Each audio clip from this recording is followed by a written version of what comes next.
Hello friends, welcome back to my channel delicious recipe কর্নারে সকলকে স্বাগত। আজ আমি আপনাদের সাথে আমরুয়ের রেসিপি শেয়ার করব।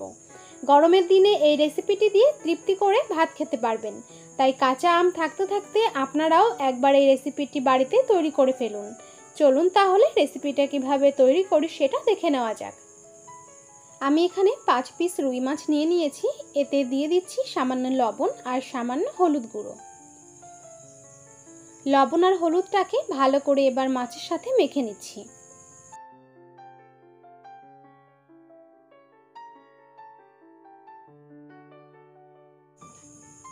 এরপর কড়াই গরম করে বেশ কিছুটা পরিমাণ তেল দিয়ে দিচ্ছি। তেলটাকেও বেশ মতন গরম করে নিলাম। এবারে এতে লবণ হলুদ মাখিয়ে রাখা মাছের পিসগুলোকে এক এক করে দিয়ে দিচ্ছি।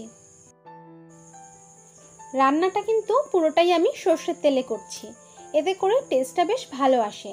তবে আপনারা চাইলে সর্ষের তেলের বদলে সাদা তেলও কিন্তু ব্যবহার করতে পারেন। ফ্লেমটাকে মিডিয়ামে রেখে মাছগুলোকে উল্টে পাল্টে দুটো সাইডই ভালো করে ভেজে নেব।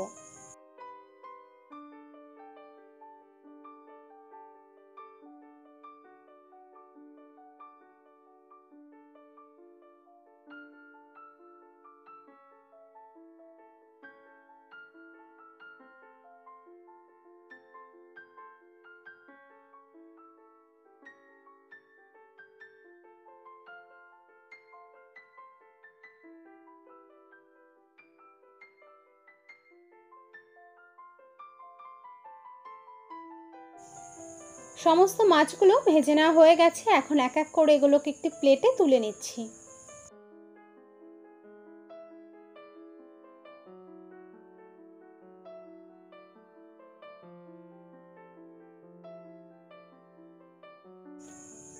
মাছ ভেজে তুলে নেওয়ার পর যে তেলটা রয়েছে এখন এতেই রান্নাটা করব। তার জন্য ফোড়নে দিয়ে দিচ্ছি সামান্য পরিমাণ গোটা জিরে আর একটা শুকনো লঙ্কা। ফোড়নটাকে 15-20 সেকেন্ড মতন ফ্রাই করে নিলাম। এখন এতে লম্বা করে কেটে রাখা আলুগুলোকে দিয়ে দিচ্ছি।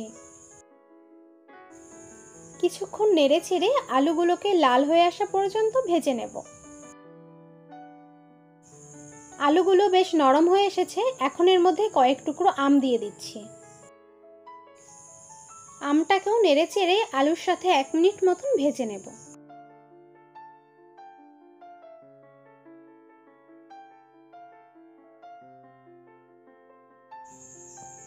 এরপর এর মধ্যে এক এক করে দিয়ে দিচ্ছি হাফ চামচ পরিমাণ জিরে গুঁড়ো, হাফ চামচ ধনে গুঁড়ো, হাফ চামচ শুকনো লঙ্কার গুঁড়ো, হাফ চামচ কাশ্মীরি লাল লঙ্কার গুঁড়ো, পরিমাণ মতো হলুদ গুঁড়ো আর স্বাদ অনুযায়ী লবণ।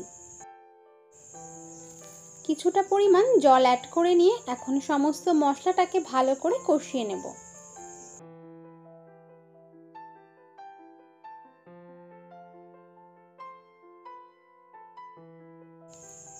মশলাটা বেশ ভালো মতো কষে এসেছে। এখন এতে দিয়ে দিচ্ছি 1.5 গ্লাস মতন জল।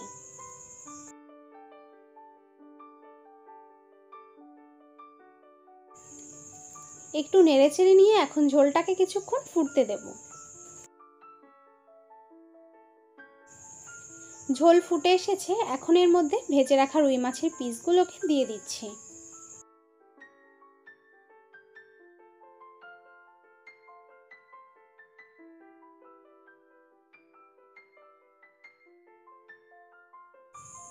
ঝোলের সাথে মাছগুলোকে একবার আলতো হাতে নেড়েচেড়ে নিলাম। এখন ঢাকা দিয়ে 2 থেকে 3 মিনিট মতন কুক করে নেব। 2 মিনিট পর ঢাকাটা তুলে নিলাম। দিয়ে দিচ্ছি 1 চামচ পরিমাণ চিনি। যেহেতু এটা আমরুই তাই চিনিটা কিন্তু অবশ্যই দিতে হবে, তাহলে এর স্বাদটা ব্যালেন্স হবে।